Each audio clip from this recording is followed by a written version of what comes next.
बिस्मिल्लाहिर्रहमानिर्रहीम।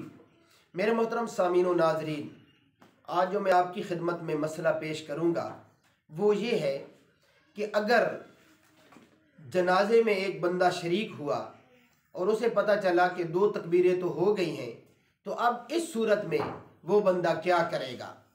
तो उसके लिए हुक्म ये है कि जौन सी तकबीर में भी वो शामिल हुआ है, दूसरे में हुआ है, तीसरे में हुआ है, तो वहीं से इमाम के पीछे तकबीर बांध के जो है हाथ बांध के तकबीर कहकर हाथ बांध करके खड़ा हो जाए। अब जो उसकी एक तकबीर रही है या 2 तकबीरें रही हैं, उनके पूरा करने का क्या तरीका है। तो उनके पूरा करने का तरीका ये है कि जैसे ही इमाम साहब सलाम फेरेंगे तो वो फ़ौरन जो है जो जितनी तकबीरें उसकी रह गई थी, 1 रही थी या 2 रही थी या 3, वो फ़ौरन जल्दी जल्दी अल्लाह अकबर अल्लाह अकबर अल्लाह अकबर कहकर वो तकबीरें कह ले।